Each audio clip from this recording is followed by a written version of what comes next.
ఒకప్పుడు ప్రకృతి మనిషిని కాపాడేది. ఇప్పుడు మనిషే ప్రకృతిని కాపాడవలసిన పరిస్థితి ఎందుకొచ్చింది? ప్రపంచమంతా వరుస హీట్ వేవులు, కార్చిచ్చులు, కరువులు, అసాధారణ వర్షాలతో వణికిపోతోంది. ఇది కేవలం ప్రకృతి సహజ చక్రమేనా, లేదంటే మనిషి చేసిన తప్పుల ఫలితమా? అభివృద్ధి పేరుతో మనం చేస్తున్న పనులే భూమి భవిష్యత్తును మార్చేస్తున్నాయా? హీట్ వేవులు ఇంత తీవ్రంగా మారడానికి ప్రధాన కారణమేమిటి? హీట్ వేవులను తగ్గించాలంటే మనుషులేం చేయాలి?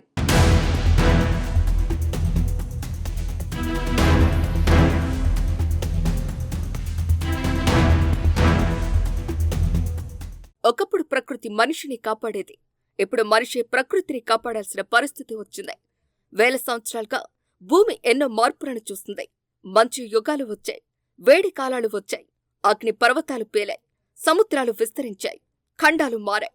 అయినా ప్రకృతి తన సమతుల్యతను తానే సరిచేసుకుంది.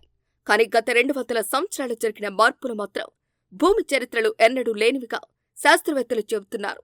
ఈసారి ప్రకృతిని మార్చింది అగ్నిపర్వతాలు కాదు, భూకంపాలు కాదు, గ్రహ శకలాలు కాదు, స్వయంగా మనిషే.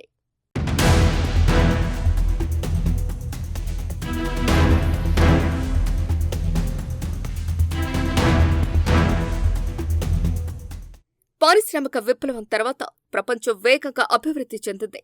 కర్మాగారాలు పెరిగాయి, నగరాలు విస్తరించాయి, వాహనాలు కోట్ల సంఖ్యలో రోడ్లపైకి వచ్చాయి, విద్యుత్ అవసరాలు పెరిగాయి, బొగ్గు, చమురు, సహజ వాయువు వినియోగం ఎన్నడూ లేనంతగా పెరిగింది. ఈ అభివృద్ధి మనిషికి సౌకర్యాలను ఇచ్చింది. కాని అదే సమయంలో భూమి వాతావరణ వ్యవస్థపై భారీ ఒత్తిడిని కూడా సృష్టించింది. భూమి చుట్టూ సహజంగానే గ్రీన్ హౌస్ వాయువులు ఉంటాయి. ఇవి లేకపోతే భూమి తీవ్ర చలితో జీవించడానికి అనువుగా ఉండదు. అయితే మనిషి విడుదల చేస్తున్న అదనపు carbon dioxide, methane, nitrous oxide వంటి వాయువులు ఈ సహజ సమతుల్యతను దెబ్బతీస్తున్నాయి. ఇవి భూమి నుంచి బయటకు వెళ్లాల్సిన వేడిని అంతరిక్షంలోకి వెళ్లనివ్వకుండా అడ్డుకుంటాయి. ఫలితంగా భూమి క్రమంగా మరింత వేడెక్కుతోంది. దీనినే గ్లోబల్ వార్మింగ్ అంటారు. అయితే ప్రతి హీట్ వేవ్ కు మనిషే 100% కారణమని చెప్పటం కూడా సరైంది కాదు. హీట్ వేవ్లు సహజంగానే వస్తాయి. కొన్ని సంవత్సరాలు ఎల్నినో వంటి సహజ వాతావరణ చక్రాల ప్రభావంతో కూడా తీవ్రమైన వేడి ఏర్పడుతుంది. కానీ నేటి పరిస్థితిలో శాస్త్రవేత్తలు చెప్పేదేమిటంటే, మనిషి కారణంగా భూమి ఇప్పటికే వేడెక్కిపోయింది. అందువల్ల సహజంగా వచ్చే హీట్ వేవ్లు కూడా ఇప్పుడు మరింత తీవ్రంగా ఎక్కువ కాలం కొనసాగుతున్నాయి.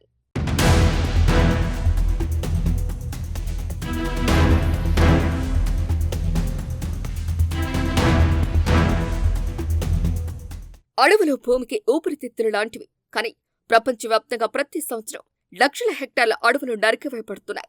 కొత్త నగరాలు, రహదారులు, పరిశ్రమలు, గనుల కోసం చెట్లను తొలగిస్తున్నారు.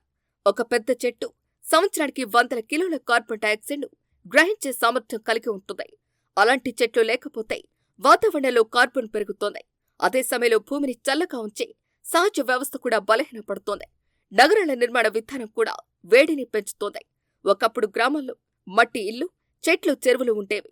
ఇప్పుడు వాటి స్థానంలో కాంక్రీట్ భవనాలు, బ్లాక్ టాప్ రోడ్లు, భారీ షాపింగ్ మాల్స్ వచ్చాయి. కాంక్రీట్ తారు పగలంతా వేడిని పీల్చుకుని రాత్రి విడుదల చేస్తాయి. అందుకే నగరాల్లో రాత్రిపూట కూడా ఉష్ణోగ్రతలు ఎక్కువగానే ఉంటాయి. దీనిని అర్బన్ హీట్ ఐలాండ్ ప్రభావం అంటారు. వాహనాల సంఖ్య పెరగటం కూడా మరో ప్రధాన కారణం. ప్రపంచంలో 100 కోట్ల వాహనాలు ప్రతిరోజు ఇంధనాన్ని కాల్చి కార్బన్ డయాక్సైడ్ను విడుదల చేస్తున్నాయి. విమానాలు, నౌకలు, భారీ ట్రక్కులు కూడా దీనికి తోడవుతున్నాయి.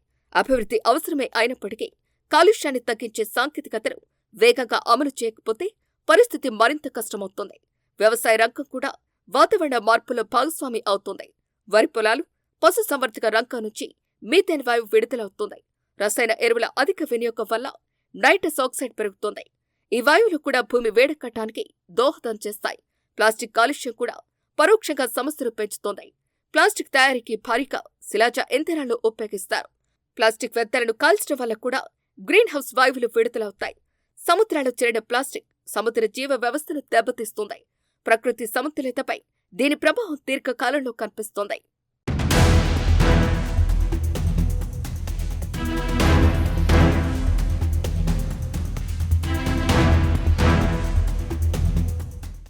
మరి హీట్ వేవ్స్ రాకుండా పూర్తిగా ఆపివేయగలమా అంటే దీనికి సమాధానం లేదు. ఎందుకంటే హీట్ వేవ్లు ప్రకృతిలో భాగమే. కానీ వాటి తీవ్రతను తగ్గించవచ్చు. అదే ఇప్పుడు ప్రపంచం ముందు ఉన్న అతిపెద్ద లక్ష్యం. అందుకోసం మొదట కార్బన్ ఉద్గారాలను తగ్గించాలి. బొగ్గు ఆధారిత విద్యుత్ కేంద్రాల స్థానంలో సౌరశక్తి, పవనశక్తి, జల విద్యుత్ వంటి స్వచ్ఛ ఇంధనాల వినియోగాన్ని పెంచాలి. విద్యుత్ వాహనాలు ప్రోత్సహించాలి. ప్రజా రవాణాను మరింత బలోపేతం చేయాలి. అడవుల సంరక్షణ అత్యంత కీలకం. కొత్తగా మొక్కలు నాటడం మాత్రమే కాదు, ఇప్పటికే ఉన్న అడవులను నరికివేయకుండా కాపాడటం ఇంకా ముఖ్యమైనది. ఒక పెద్ద అడవిని కాపాడటం 1,00,000 మొక్కలు నాటినంత ప్రయోజనం ఇస్తుందని పర్యావరణ నిపుణులు చెబుతున్నారు. నగరాల్లో కూడా కొత్త విధానాలు నిర్మించాలి. ప్రతి కాలనీలో పార్కులు ఉండాలి. రోడ్ల పక్కన చెట్లను పెంచాలి. భవనాలపై తెలుపు లేదా ప్రతిఫలించే పూతలు వేయటం ద్వారా వేడిని తగ్గించవచ్చు.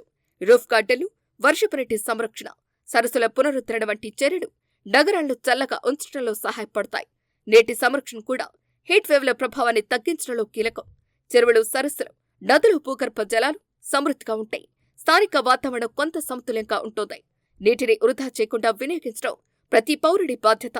వ్యక్తిగతంగా కూడా ప్రతి ఒక్కరూ చేయగల పనులు ఉన్నాయి. అవసరం లేని విద్యుత్ వినియోగాన్ని తగ్గించడం, ఎక్కువగా ప్రజా రవాణా ఉపయోగించడం, ప్లాస్టిక్ వినియోగాన్ని తగ్గించడం, ఒక్కో కుటుంబం కనీసం కొన్ని మొక్కలు పెంచడం, నీటిని ఆదా చేయడం, స్థానిక పర్యావరణ కార్యక్రమాల్లో పాల్గొనడం వంటి చిన్న చర్యలు కలిసొస్తే పెద్ద మార్పును తీసుకురాగలం. ప్రభుత్వాల బాధ్యత కూడా చాలా పెద్దది. శాస్త్రీయ అధ్యయనాల ఆధారంగా హీట్ యాక్షన్ ప్లాన్లు రూపొందించాలి. ప్రతి నగరంలో కూలింగ్ సెంటర్లు ఏర్పాటు చేయాలి.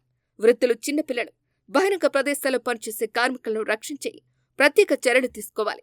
భవిష్యత్ నగరాల ప్రణాళికలో వాతావరణ మార్పులను ప్రధాన అంశంగా పరిగణించాలి. మొత్తానికి ప్రకృతిని పూర్తిగా నాశనం చేస్తున్నది మనిషి అని చెప్పటం అతిశయోక్తి కావచ్చు. కానీ ప్రస్తుతం జరుగుతున్న వేగవంతమైన వాతావరణ మార్పులకు మనిషి కార్యకలాపాలే ప్రధాన కారణమని ప్రపంచ శాస్త్రీయ పరిశోధనలు స్పష్టంగా సూచిస్తున్నాయి. ప్రకృతి మన శత్రువు కాదు. మనం ప్రకృతితో సమతుల్యంగా జీవించడం మర్చిపోయాం. అదే ఇప్పుడు మన ముందున్న అతిపెద్ద సవాల్. హీట్ వేవ్లను పూర్తిగా ఆపలేకపోవచ్చు, కానీ వాటిని మరింత ప్రాణాంతకంగా మారకుండా నిరోధించవచ్చు. అందుకు ప్రభుత్వాలు, పరిశ్రమలు, శాస్త్రవేత్తలు, సాధారణ ప్రజలు ప్రతి ఒక్కరూ తమ వంతు బాధ్యత తీసుకోవాలి. ఎందుకంటే మనం కాపాడేది మన తర్వాతి తరాల భవిష్యత్తే. ఈ రోజు తీసుకునే నిర్ణయాలే రేపటి భూమి ఎలా ఉండబోతుందో నిర్ణయిస్తాయి.